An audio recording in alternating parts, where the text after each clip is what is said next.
Hi, welcome back. This is Brooklyn. Welcome back to my Let's Go Play series. Let's continue.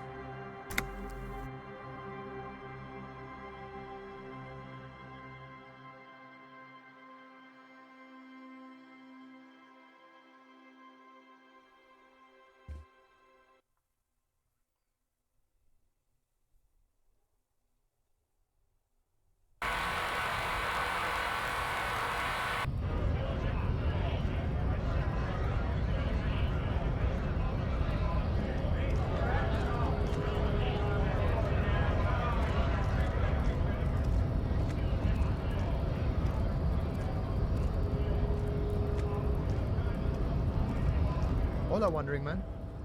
How can I help you?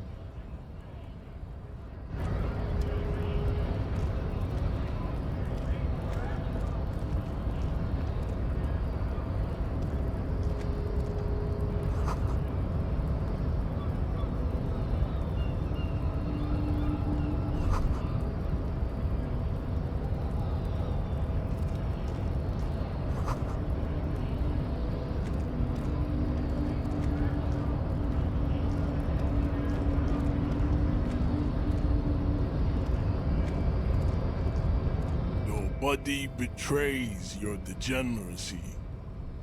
Yeah, Measurehead. His body totally betrays his degeneracy.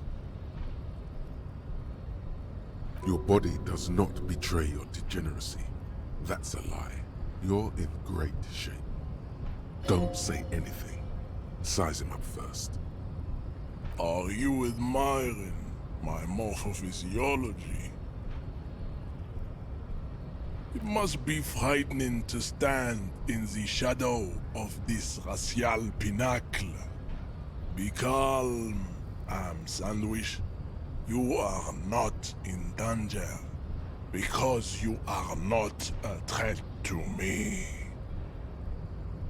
What is this androgynous display of sexual maturity? You hear your heart pumping, fast and irregular. Your joints ache and you feel old, but still alive, somehow. Stop it! You are embarrassing yourself in front of this woman and your pedomorphic friend.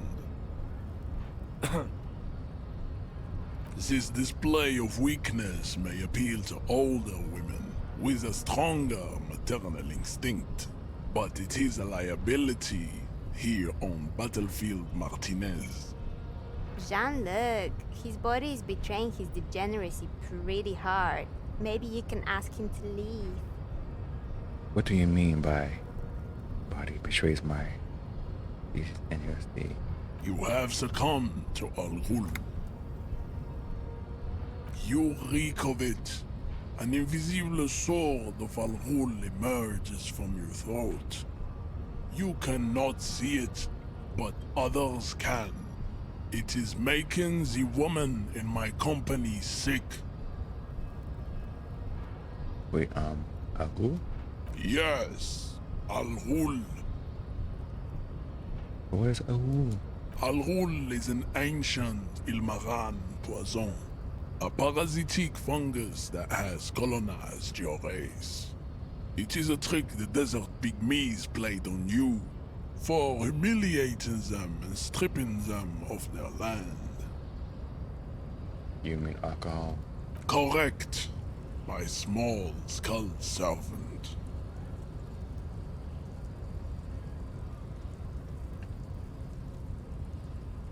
You're right. I'm a servant of Agu, but I still need that body down from the tree. No, you don't. You need to get another drink. Occidental Haplogroup B4 is done giving orders around here. The influence of the ham sandwich race is waning. Show him the ham still got it.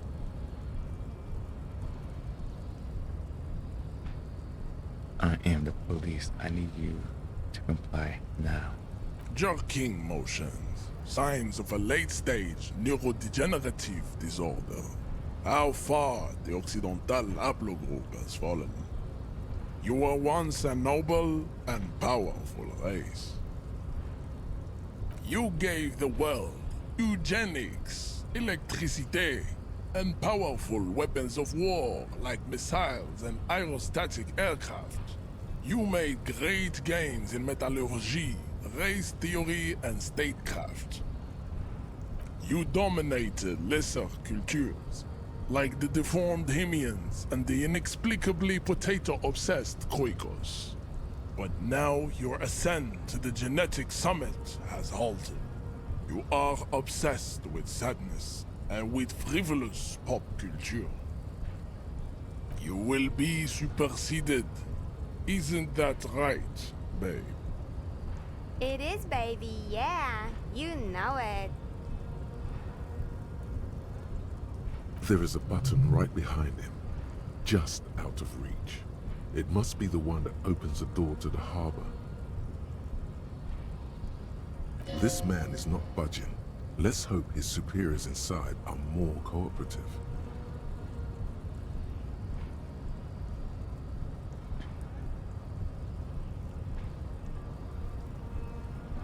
You're right about this. Now I need your help to get this corpse down from the tree.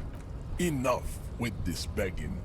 You should leave the stage of history with dignity by inviting the other races to a great world war. Bring your troops to the Simenine Islands and to Boogie Street, and we will pulverize you. When you are gone, we will build a museum for you. The walls will be lined with bottles of Al Ghul, your beloved beverage. Inside, we will store the odes to homosexuality you call art, and your microcephalic skulls.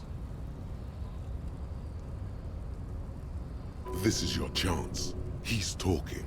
Rip into him with a punch and catch him off guard. No, don't rip into anyone. You're sensitive. Remember? Communicate.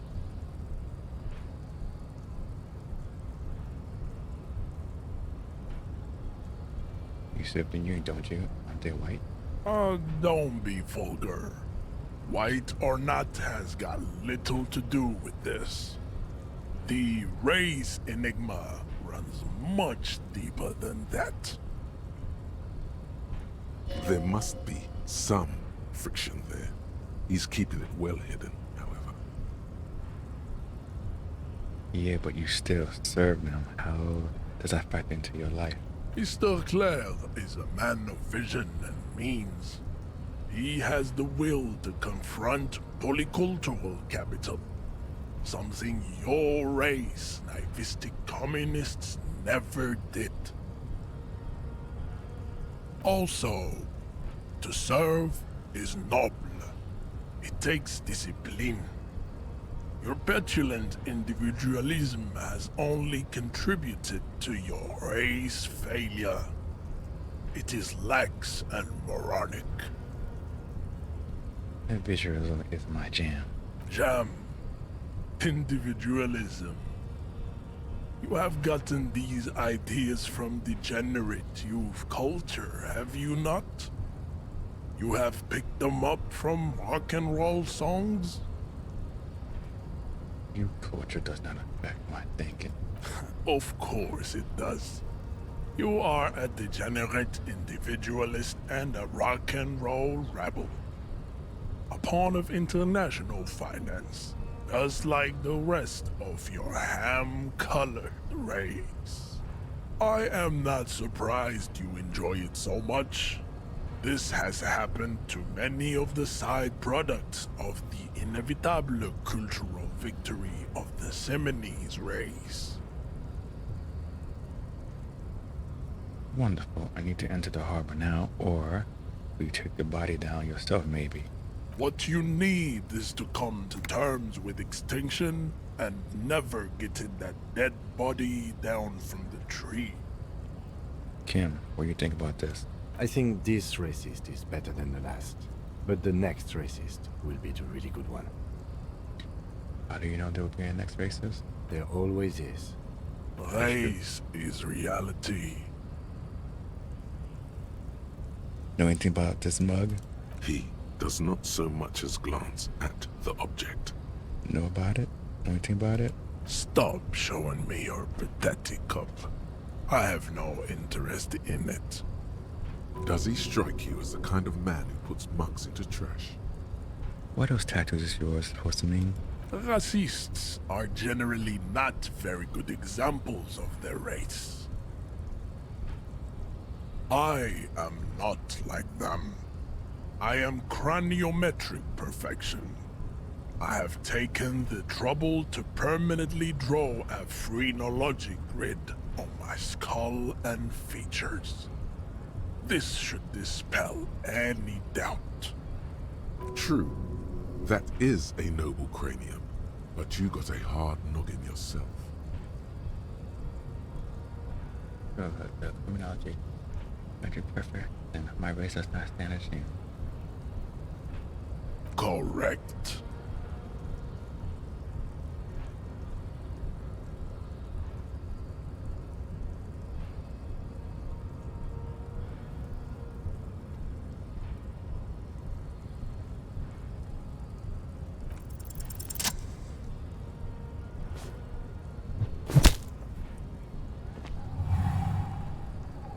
Just like that, instinct took over. A solid strike straight into his throat, into the cartilage. You could swear you felt the soft palate break. The man is reeling, gasping for air. Time stands still around you. In the distance, the sounds of the harbor are falling silent. All you hear is a small gurgling sound as a trickle of blood appears on the man's lip. He's open. Rip into him. Right hook. Escalate it. Get intimate with him. Bring the hurt closer.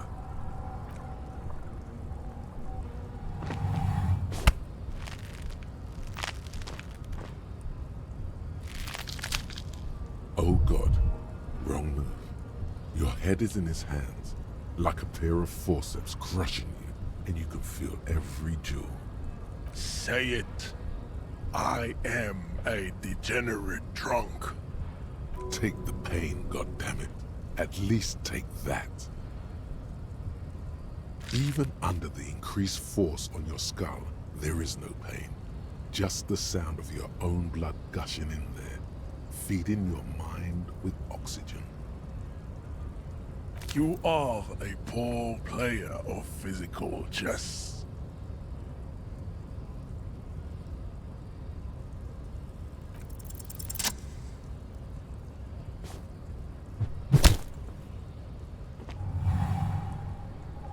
Just like that, instinct took over. The man, all you hear is a small gurgling.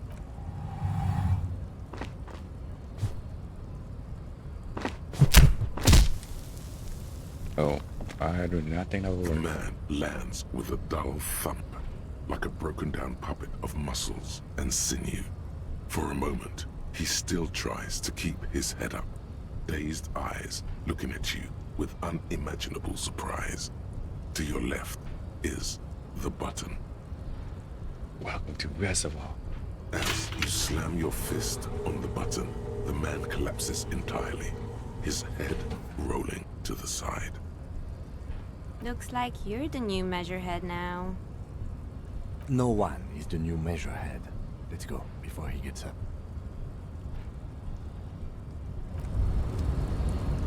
Wow, you work hard. I do? Oh, yes. You hustle. You're a provider. It's tough out there, but you keep it real and provide. I guess I do. Yeah. Oh, yeah. Like a horse. A workhorse. For hard work. What hard work do I do? Look at yourself. You're a human pedometer. You must have walked 200,000 steps down cracked asphalt, mosaic, sand, and linoleum after you re-emerged. That is the sign of a hustler who never gives up. The world is harsh and people are evil. You didn't make it that way, and you won't let it break you. You ride. Yeah, I ride. A little. A little. You make money. You got gills, baby. Got those black papers with the faces of the innocents on them. You bring in the Franco Negros and the Solas. It ain't easy, but you do it. Day in and day out. You didn't make the rules, but you won't lose. You're a cop, and a sprinter, and a money printer. I could say I took some money from the minor guy. You didn't log that in as a donation either. You don't log any of that shit in. You're a straight rider. I guess I made some deals, sure. Sure. And has it been easy? Is life easy? Have you not gone into cardiac arrest? Are you not about to have an anxiety attack or shoot yourself in the mouth? But you still hustle 24/7, ride or die. Now, ask yourself, are you rich? Yes, quite. Get out of here. You're a pauper. You work harder than anyone. Almost rode yourself to the grave, and you're still practically a hobo. Why is that?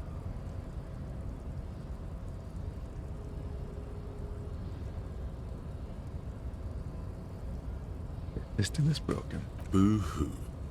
The system is broken. The establishment is keeping me down. That's not the fuck yeah attitude you're used to. What is this? Why are you so poor? Effing taxes, man. That's right. 100%. Fucking G-Man's got his jam-covered sticky fingers in your pocket, stealing from you every time you buy, sell, walk, talk, fart, so much as sneeze. Really? Every time I sneeze? Every time you wipe your ass. They got their direct and their indirect modes of taxation. Sales tax, excise duty, extraction tax, alimony, one tax that doesn't even have a name. Plus there's the stuff people in other countries pay for. That makes them ask for more money from you. Here, total tax duties add up to 98% of all your money. No freaking way, man. I guess I'm a free market fundamentalist now. Here you go, hustler. Fight the righteous fight. Free the people. Keep it real. Keep it street. Keep foaming at the mouth furiously on the tax issue.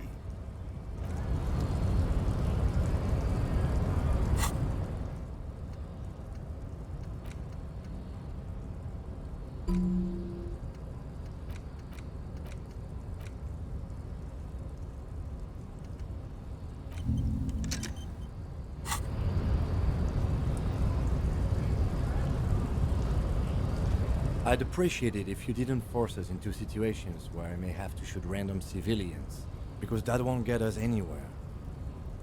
I'm not even sure the one bullet my chamber holds would even prick that hook. He's the one trying to provoke me. And you're just going to let him manipulate you like that? Okay, I was trying to assert my dominance over him. We're not here on some political quest. We are here to solve a crime. Don't make the situation any more volatile than it already is. I was fighting bad, unsavory, illogically. I'm a hero. We're not here on some political quest. We are here to solve a crime. Don't make the situation any more volatile than it already is.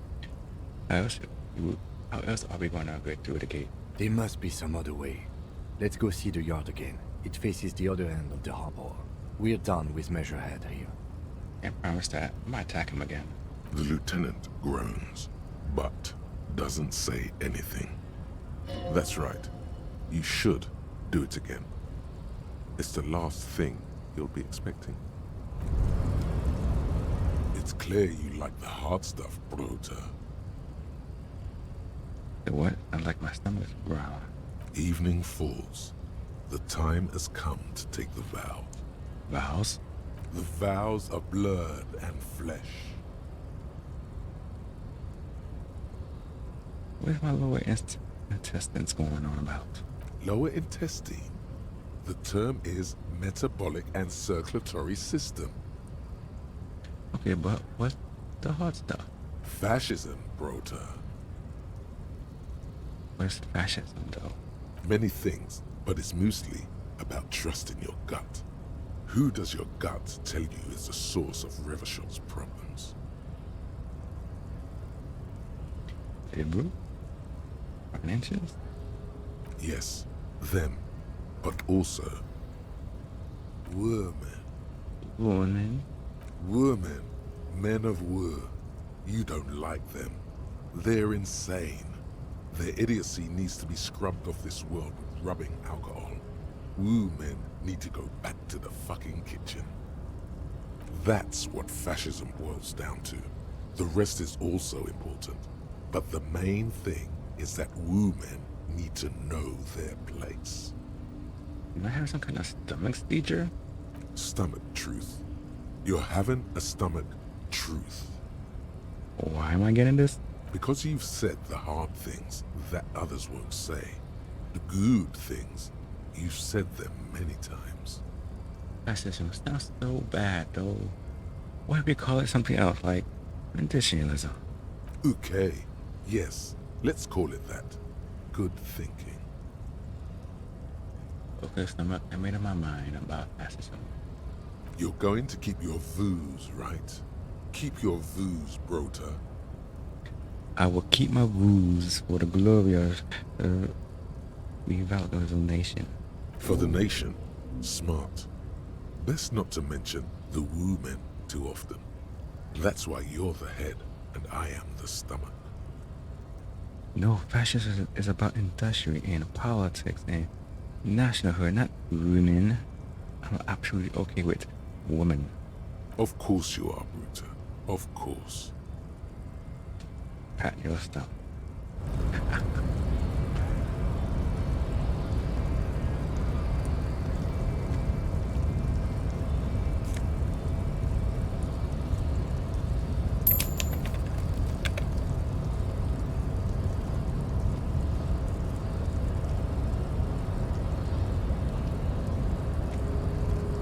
The man is still knocked out.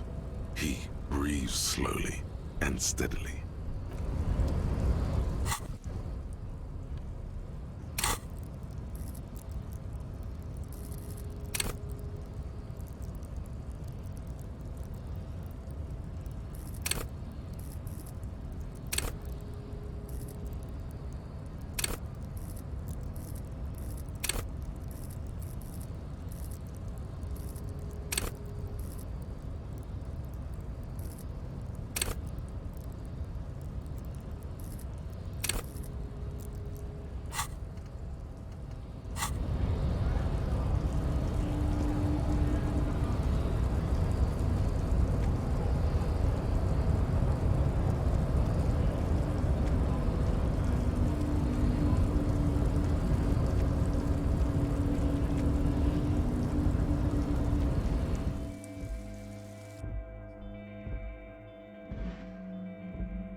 On second glance, someone has forgotten to properly close one of the drawers. It's unfortunate for the Union to just leave their paperwork lying around like this. Let's see what's inside, he thinks. The drawer opens smoothly. Inside is a well-organized selection of brown folders. Hundreds of documents containing logistical data. Two kinds of transactions stand out. Materials coming into Revachol from the outside world, from Muindi, Grad, and even Ilmara. And the same materials being handed over to companies inside Revachol, Kuron, Coal City, La Delta, and Jamrock are listed among the many districts where the imports are being sold. It's hard to make sense of this thicket of company names, dates, quantities, and percentages. You try to focus, but the lines are getting blurry. Whatever's hidden here is hidden well. Concentration isn't enough. Only a trained accountant with a background in logistics would be able to really make sense of it. However, there is a little handwritten note stuck on the side of the drawer. It appears to be a to-do list written in large, uneven capital letters. Remember, Leo, Everard's shoes, special whirling borscht, water Everard's plants, sweep office floor, more banners. All items on the list have been crossed out and the note itself is crumpled. Look, Cam. A to-do note with a list of errands for Everett. Everard Clare, probably. The head of the Debarders Union. One of his aides must have left it. Nothing incriminating here. What is so special about this borscht? Code for drugs? Booze? Blood? Remember, Leo, Everard's shoes. All items on the list have been crossed out and the drawer slides shut smoothly.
The front of this quarterly journal features a large satirical portrait of the late King Friesel.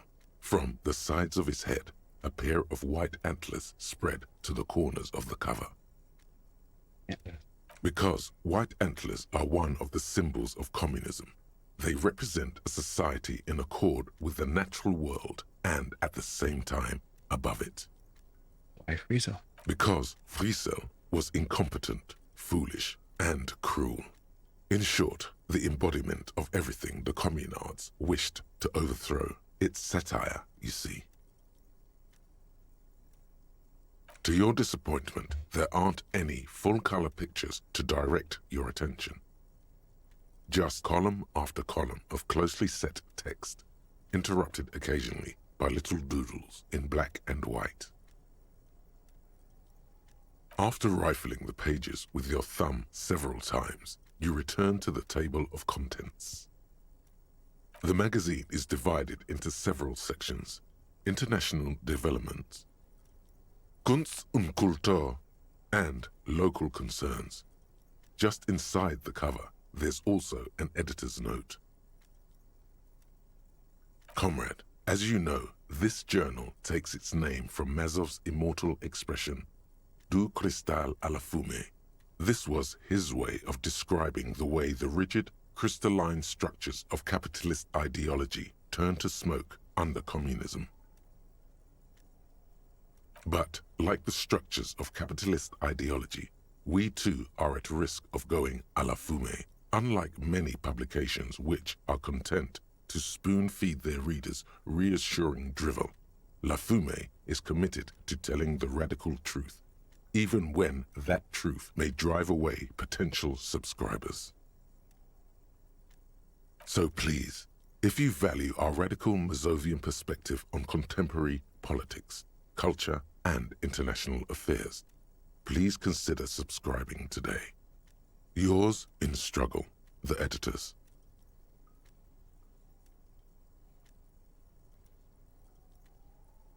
What do you expect? It was laying around the office of the Debarders Union. They're probably bankrolling the thing. You flip back to the front of the magazine. The table of contents unfolds before you. Catch up on international development. This section includes a long, tedious critique of the latest round of free trade negotiations between the EPIS nations and the Free State of Semenine. You also skip over an article about heavy fuel oil smuggling along the Mesk-Messina border, something about bear wrestling in Samara, book riots in Yugograd. Face it, you really aren't interested in foreign affairs. You're not even sure where most of these countries are. You flip back to the front of the magazine. The table of contents unfolds before you. It takes a moment, but gradually it dawns on you that Kunst und Kultur must mean arts and culture. As you leaf through this section, you come across several reviews of recent radio plays, as well as a brief artist spotlight featuring a local artist identified only as CS. The main feature, though, is a long essay titled Tip Top Tournée, a critical Mazovian perspective. This so-called artist spotlight is really just a brief Q&A, made all the briefer by the subject's evident hostility to her interviewer. That certainly sounds like a certain delinquent youth who likes to harass you from her balcony. The actual article is surprisingly light on details, but after skimming a page or two, you gather that it has something to do with motor carriage racing. If you don't follow it, you only ever hear about the ludicrous sponsorships and obscene death toll. You think you're settling in for a relaxing recap of the most recent season, maybe sprinkled with some nice anecdotes about a few of the more colorful drivers. Instead, you find yourself skimming a 10,000-word feature. Where to even start? For one, there's the crass commercialism of its sponsorships, and then there's the practically criminal emphasis on deadly motor crashes. Hang on, what stuff? Oddly enough, this article has two bylines: Nasteb Encolada Bernal and Exilus Buka. What's so bad about sponsorship? Under capitalism, the article says, every pursuit has its price. Every pleasure, even one as elemental as the joy of racing others around a track, is reduced to an advertising opportunity. Thus, the so-called tournée becomes a competition between increasingly meaningless brand signifiers. Your discount laundry detergent racing against a pack of Astra cigarettes, or even a fritter. And that precisely is what's problematic about it. Were it not for the promise of random, spectacular violence, audiences would quickly lose interest. At the end of the day, it's the destruction of these 750,000 real racers that you're really watching for.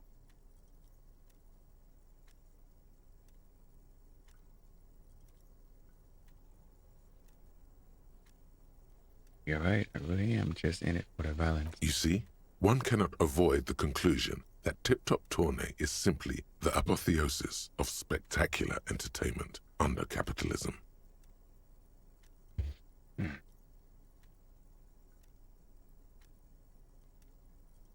I can safely say the thought had never crossed my mind, Detective. I wonder what else is this really just a metaphor for life under capitalism. I'm sure most things are, if the young men who wrote this article are to be believed. If I had to wager, I'd say they've never even seen the inside of a motor, much less a motor race. I take whatever they write with a large grain of salt. You flip back to the front of the magazine. The table of contents unfolds before you. Let's see what they mean about local concern. Unsurprisingly, much of this section is taken up with articles declaring unqualified support for the dock workers' strike. You skim the headlines. Paint the harbor red and white. Martinez tames the wild pines. A city in revolt. Finally, there's a brief article by the writer, G. Martin, accusing the owner of the Capeside Apartments of illegally attempting to evict certain communist tenants simply for not having paid their rent. One of the editorials proclaims that the more the forces of reaction attempt to crush the body, the more defiant the spirit of communism becomes. You flip back to the front of the magazine.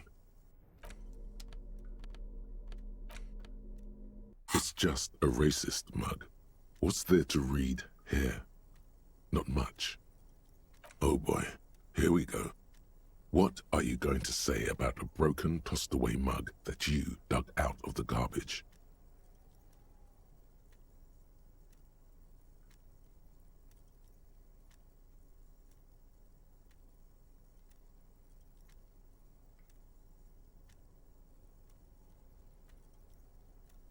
But it was in the trash. Why not just call it out when you see it? Or do some volunteering work? Just finish your case, detective. It's the ledger you found in the trash. A pitiful cabbage of white and yellow papers hanging from plastic board, barely held together by a metal clip. This sad display is made complete by the faint smell of urinal cleaner. There's a piece of toilet paper, or is it cleaning tissue? No, it's toilet paper, desperately sticking to the back of the blue plastic clipboard. It's a metaphor for you. Below the pathetics?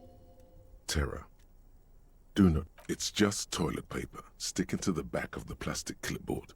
You can take it off if you want. Still wet, the toilet paper peels off the plastic easily. All you have to do is shake it off with your finger and voila! The ledger now looks marginally better. An aluminium block runs the width of the board, biting down on the paperwork.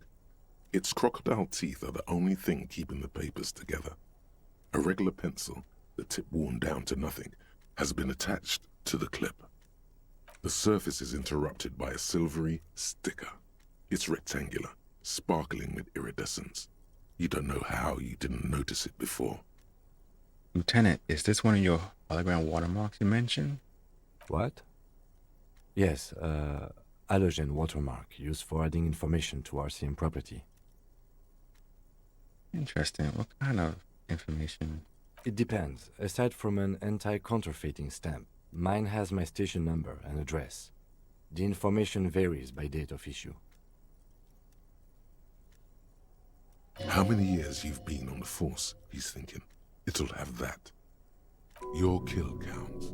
Yours will surely have your kill count. Can I read it? Any capable light with the right wavelength will do. Like, for example? All RCM vehicles have headlights designed to reveal halogen watermarks. Mine too. This means you can read the watermarks if you just turn the lights on. That's all, thank you. Okay. While a bunch of sodden papers sag from the clipboard in your hand, it's a sorry sight. They're not exactly white. They're yellowed in patches by sunlight and alcohol, and covered in dense blue handwriting. Ink escapes into watercolor patterns, reaching its tendrils across entire pages. The paper itself is checkered, with faint red lines, forming short paragraphs. Once in a while, there's a red stamp that exclaims, "Case files, commit to paper." The case files themselves are plenty. You count more than 100 sodden, crumpled up, earmarked pages falling apart in your hands. They appear to be sufficiently organized and extremely dense, if mostly illegible. What is in there? What are they about? Work, strife, poverty, the Jamrock Quarter. These are handwritten logs of investigations dating back to January 51, this year. The exact number is hard to estimate due to missing pages and an odd naming convention. But there are at least 20, maybe 30 cases undertaken, not completed, mind you. It's the middle of March. You have attempted 2 cases a week on average. Is 2 cases a week a caseload, Lieutenant? Huh? 2 complex cases to undertake is a lot, yes. You really have to push yourself. I would not suggest it, lest you start making mistakes. 2 cases a week appears to have been my load, Lieutenant. I'm not sure I have completed them, though. 2? That's a lot. I didn't mean to say you are making mistakes, by the way. That was presumptuous of me. I burn out all right. That's okay. We all do, sooner or later. Like a fan of gills, the checkered papers dry in your hand. The handwriting is extremely dense, if mostly illegible. It's a mention of a naming convention here. Yes, it appears you employ a, shall we say, robust yet literary system. Each investigation has its case number written on the margins. Yet, still more tellingly, most are accompanied by a name. Oh my, and they're written in capital letters too. Yes, all caps. One is called The Next World Mural. Another, The Square Bullet Hole Murders. Another yet, The Unsolvable Case. More? Others appear more light-hearted. The guys on a couch in an unexpected location, and the murder at the Ukar Parlor. Even the rare article-free collapsing tenement. Murder features prominently throughout. You like this grimy murdering, don't you? Wish there was one in there about a drug den. You love those. Gets the blood pumping. No, you don't. You're a human measuring instrument. Almost entirely intellectual. It's going to take an effort to piece these case files together, but it can be done. Once you're done inspecting them up close. Yeah, my cases appear to employ some kind of naming convention. You mean the alphanumeric? Officer, precinct, time of arrival at the scene? No, I mean a non-numeric one, with titles. Oh, you mean the titular? Yes, well, so do I. In our defense, almost everyone in the RCM does. Why is that? It's a holdover from the early days of the RCM, right after the revolution, when the organization had little idea how to do things. It persists in an unofficial capacity. Officers use these titles to refer to their work among themselves. I seem to have named a case to Square Bullet Hole Murders. Again, in your defense, I seem to have named one the man with the hole in his head. That was a real person. His death was real. Still, I named it that, to amuse myself. I pray his loved ones never find out. What happened to him? Rail spiked through the head. He died. It was a workplace accident. I haven't opened and I have to open a official case. Is there room? There is, for precisely one more. 15 pages near the end remain untouched by the damage. The checkered grid forms a structure of passages, breaking the case into subtasks to accomplish. The tasks you've completed flow out of the kind green ape pen in a brash freehand similar to the rest of the letters. The wording comes easily. It's almost robotically simple, a language developed for mental rigor and simplicity. Inspect the victim's body. Get the body down. Interview the cafeteria manager. A satisfying slash sounds across the paper. You're done, it seems to say. And you, and you.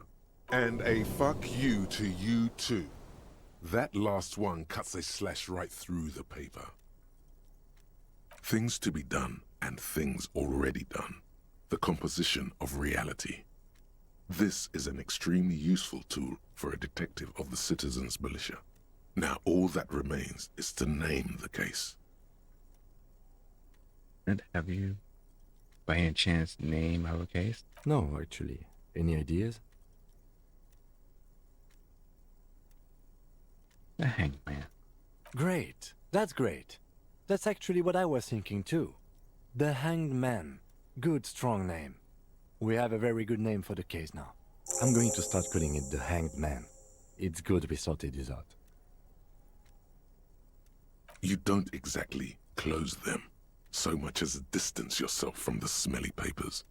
They're a little further from your nose now. In the back, you see thin, translucent copy of paper. Some neon yellow, some bright red, all covered in boxes, like marching armies. These look like official forms, waiting to be filled out. Then rip them from the binder and hand them out, according to type of form.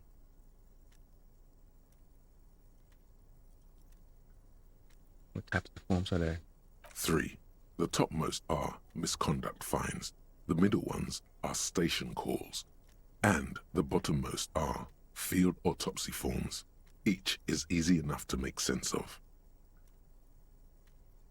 A monetary penalization ranging from 20 to 250 real. Severe cases allow for 1,000 real, but that requires special paperwork. The details of issuing these fines are spread out over the rest of the fields. These are quite sinister in tone.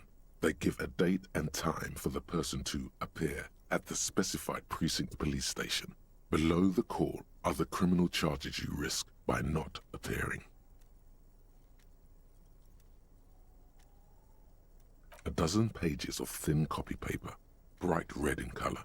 You see the parameters of a deceased human form waiting to be filled in. Age, sex, condition of internal organs.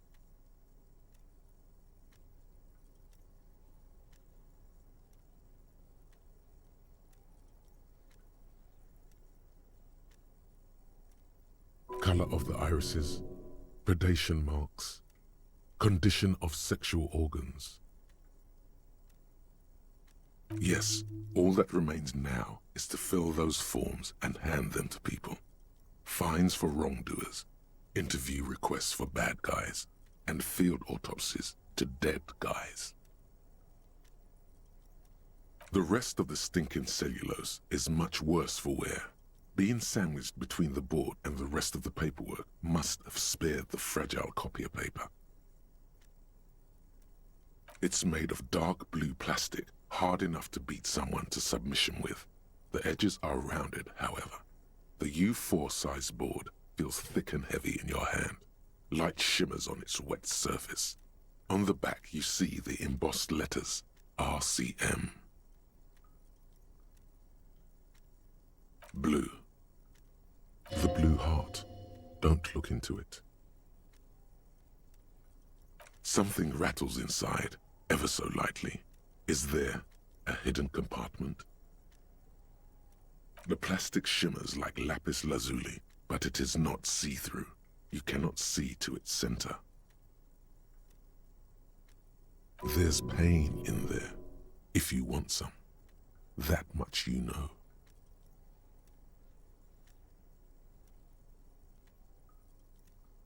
With your hands, U4-sized pages hang from the clip screwed to the top of the board. The acidic stench of rotting food is rubbed off on the cellulose. It now forms the base of the experience. This base surrounded by a faint air of spoiled meat, the stuff of death itself, and then sprinkled liberally with the citrus zest of toilet cleaner. It's proving to be harder than expected. You just don't have the intellectual rigor to patch the quilt back together. Try again later.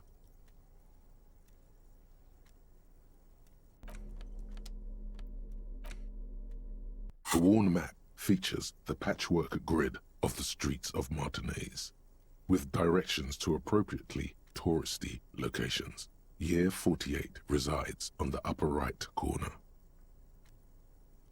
Your finger moves through the various streets, across Rue de Saint-Ghislain and Rue Saint-Cypar, over Saint-Brun and Martinez North. Finally, coming to a halt on the spot where you are currently standing, although the map gives no such indication itself. For a more detailed view of the map,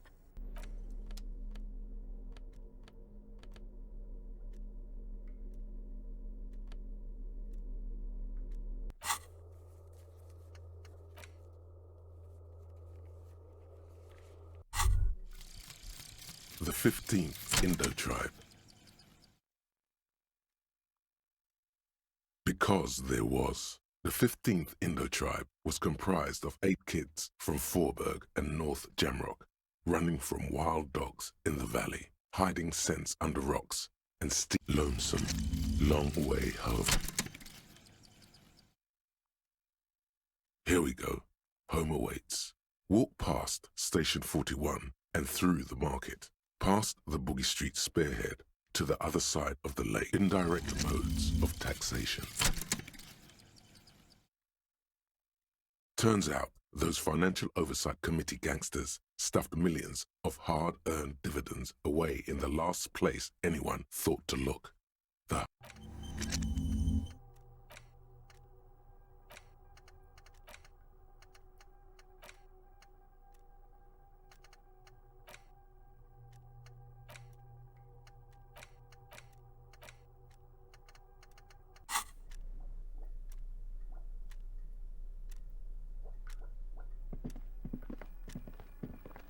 An imposing combination of a punch clock and a payphone is looking down at you from the wall. A note on the side says, "Tokens unavailable due to strike. Use change." The machine swallows your coin and seems to be waiting for your next move. It's unclear whether you actually have muscle memory. Right now, your finger is just drawing vaguely occult patterns in the air. Undoubtedly, no. Sure, why not? Muscle memory is a tricky thing. Nothing tricky about that. You just do, fail, repeat, until it works. All it takes is motivation and practice.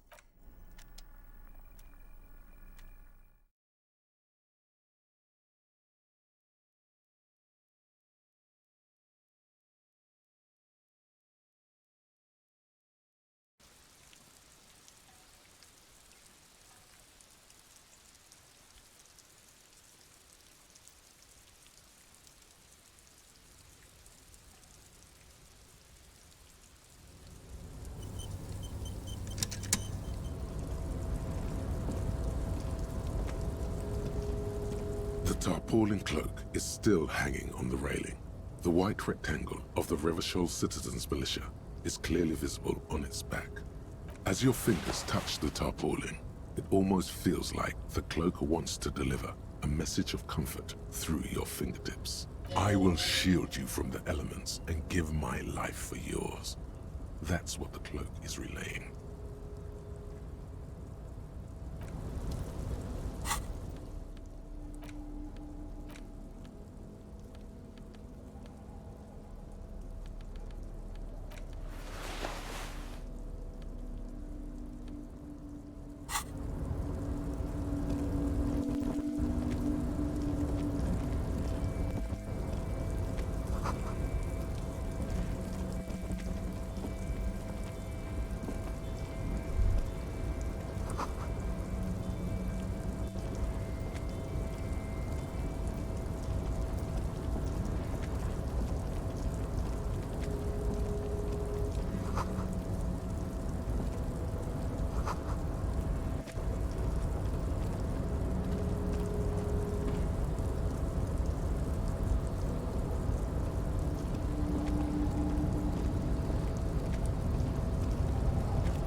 rusting control panel with several knobs. 2 buttons marked Marche and Arrête are faded with use. It seems to control the large crane above. A container is attached to its hook block. Marche. On.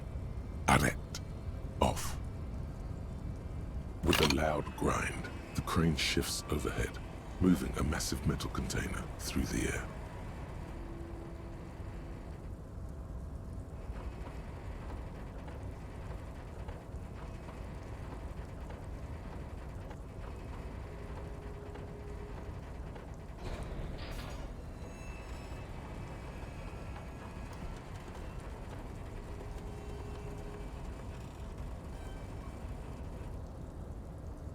And, with a surprisingly quiet thunk, the crane places the container down. The harbor sleeps as the strike rages in the distance. The crane can rest again, now that its purpose has been fulfilled. Move in this container, of course. For this purpose it was built. For this purpose it has acted, and now it will rest. I can't see how that was worth the wreckers, except for seeing the crane in action, which I admit was satisfying. The crane does not return to its original position. It does not move at all.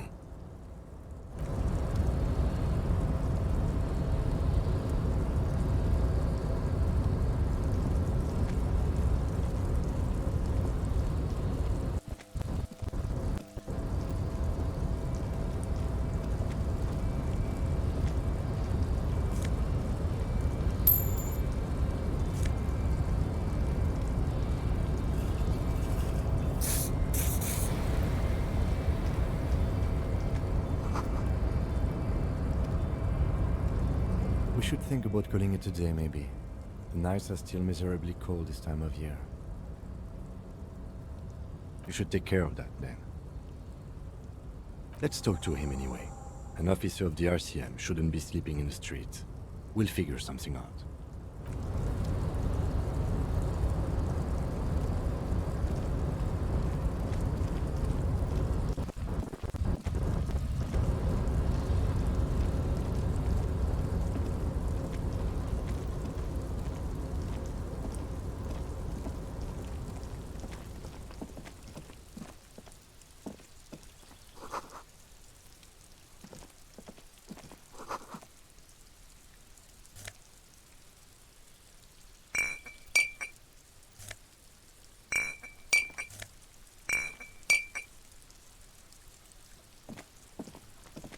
This is the night watchman's booth.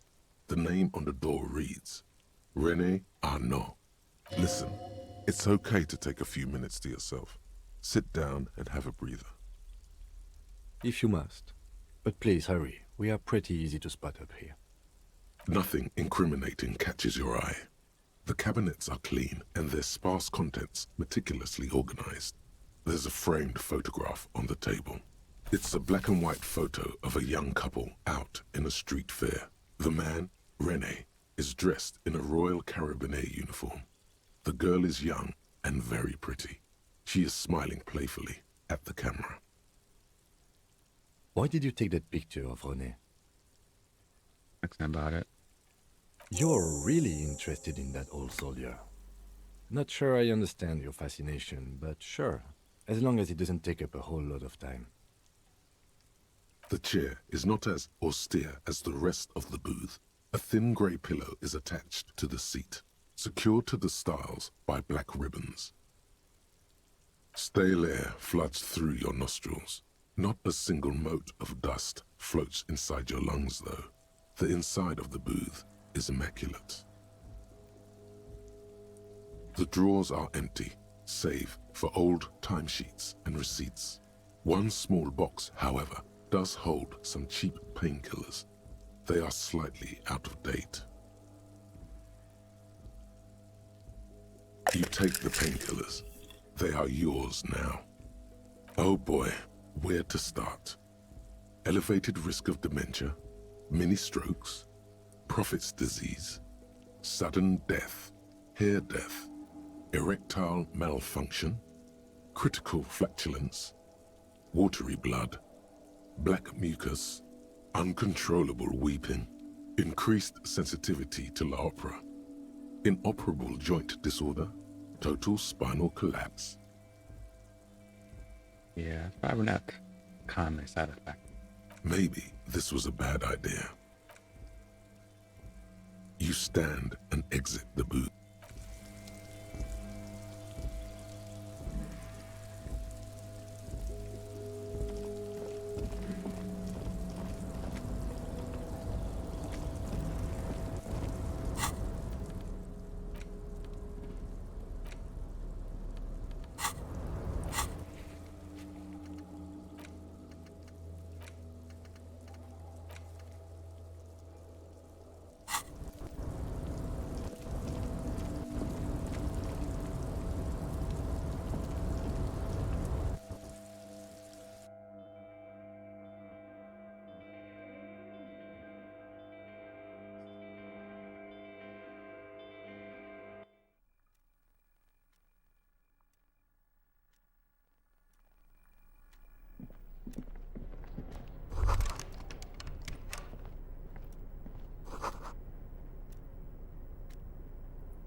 Yes?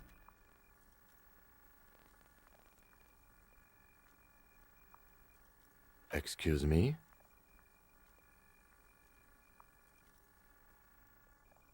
You have a distinctive way of walking. A moment passes.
Before you stands a cargo container, just one of many in the yard. Lieutenant, I think there's something special about this container. Is this like your thing with that wall again? Maybe. Can't tell. Maybe we should investigate further. You do? Because I don't. What? Why not? There are 1 million containers here. Why are you fixating on this one?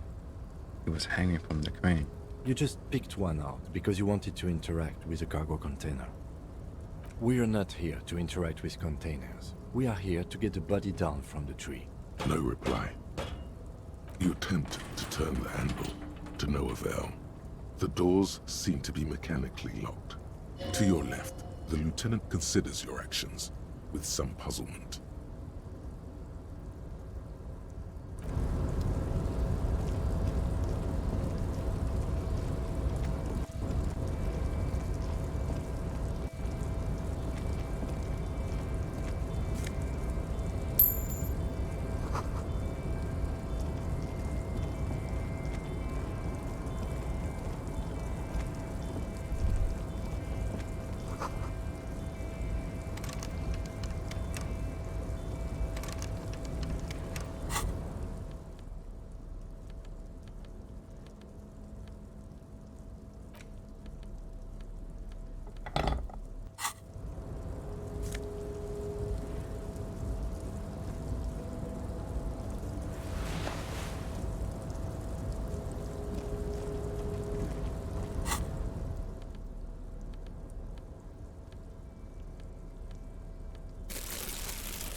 Container, container, I'll turn you nice and red. Container, container, put the logos on. The accent is so thick, it's impossible not to notice he's Ubi, from the vanishing peninsula of Ubisund on Muindi. Container, container, used to be Wild Pines. Container, container, now belongs to Everard. Container, The accent. container, Hi. Everard, Everard, Everard, he looks after everyone. Huh? Well, hey there. How can I help you, mister? I see you are not a union man, mister. Did you get lost? You're not one of them scabs, are you? What is it with you people in Scab? I mean, I don't personally mind. Folks is just folks, you know, and folks gotta eat. Just some of the other guys don't look too kindly on the scabbing kind, if you know what I mean, mister. You're Ubi, right? Oh yes, born and raised in Arish, mister. Mum had to leave my dad after he got a bit violent. Took us here to the new world. I was about 10 then, too old to lose my accent then. People say us Ubis are up to all sorts of trouble with sheep and other animals and whatnot. I just want you to know there was never any of that where I come from. No sir, those are just nasty rumors. Thank you for clarifying that, sir. Where's everyone? The harbor's empty. Oh, most of the guys are down at the gates, keeping the scabs from coming in. We're on a strike. The whole union is. You don't have to work when you're on strike. Ha! We haven't worked for 2 months now. So no one is working? Not everyone is down there, of course. Mr. Everard is in his office, where he always is. And Jean-Luc is guarding the gate. But Titus and his boys got into some drunken trouble and Everard sent them on a nice vacation. For a week or so. What kind of trouble did this Titus and his friends get into? Oh, I'm not really supposed to talk about that. That's union business. Him and his boys stirred up something in town. Probably drank too much and got into a fight or something. I heard Mr. Everett telling them to take some time off. But what did they actually do? I guess the boys got a bit too rowdy and had to let out some steam. I don't really know the details. That's just how boys are, you know. I haven't been in a fight since I was in middle school. Easy, Leo. Let's keep this on the hearties. Okay, Leo, let's hear about this fight you got into. I remember I was the runt of the class. The bigger boys always used to pick on me. You see, I had a bit of a temper back in the day. Flew off the handle like nobody's business. But Mr. Everett and his brother always came to help. Once they beat old Noel Becker so bad he needed stitches on his head. Noel, Mr. Everett and Mr. Edgar are real nice guys, mister. You should go talk to Mr. Everett. I'm sure you'll be good friends. He's friends with everyone around here. What's in that container over there? Oh, that one. That should be empty as far as I know. Lots of containers here have nothing in them. They're just waiting to be loaded up. Told you. I'm looking for the leader of the dock workers union. Oh, you want Mr. Everett then? He's an awfully nice fellow, he is. Him and his brother are both nice fellows. They've lived their entire lives in this here neighborhood. Guys like Mr. Everett and Mr. Edgar, his brother, are real good guys. Made Martinez what it is today. Mr. Everett and Mr. Edgar and I went to the same school we did when we were boys. Easy now, Leo. I just want to know where can I find this man? Oh, Mr. Everett is usually in his office, of course. But he already left for the day. He always leaves around 10 p.m. What are you doing with the containers? Oh, I'm just making some covers for them containers here. Yes, I am. Yes, I am. So it's easier for the crane operators to spot them. Yo, let me ask you about something else. Sure, mister. About what? Do you work here? Yes, yes. Everybody needs a job, and this is mine. I'm Leonard, by the way. Leonard Bellick. But everyone calls me Leo. I'm like Mr. Everett's right-hand man when Mr. Edgar is out of town, and Mr. Edgar's right-hand man when Mr. Everett is away. Actually, Miss Beaufort is the right-hand man, but she's a lady. Who is this, Miss Beaufort? A real pretty lady with a skin like those douce sucre candy bars my missus likes so much. Them are real nice to suckle on once the dinner is done and me and the missus sit down beside the radio. But I can't listen to the radio all the time. There's so much to do around here and I'm always busy keeping things running here. Yes I am, yes I am. I think you're doing a great job around here, Leo. Yes, this place really seems to run like clockwork. Keep it up, Leo. Well, thanks a lot.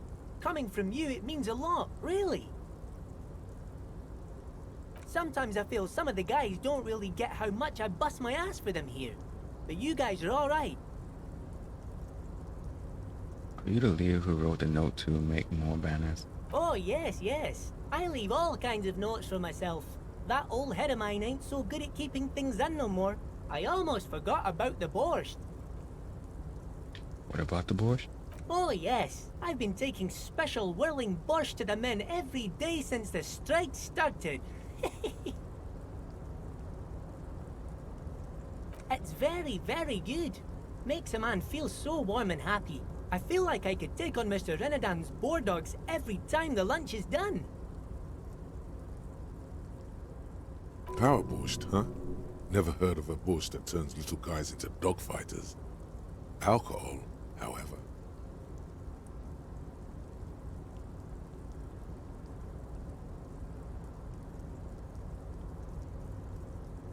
What do you mean by taking this to the man? Is it for striking? Yes, yes.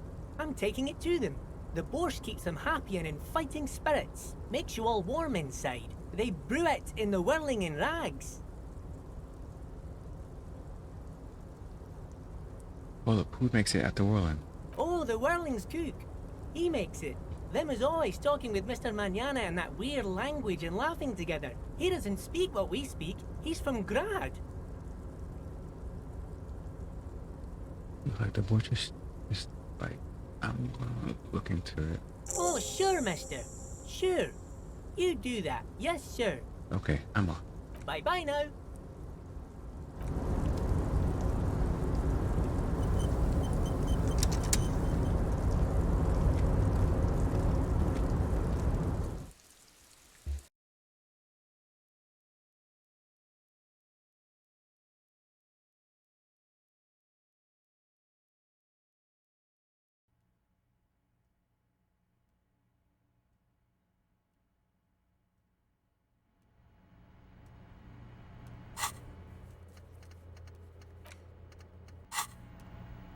Okay, I'm ending right here. Been over an hour. Thank you guys for watching this video and your support. There'll be more videos coming up. Appreciate you guys. Later.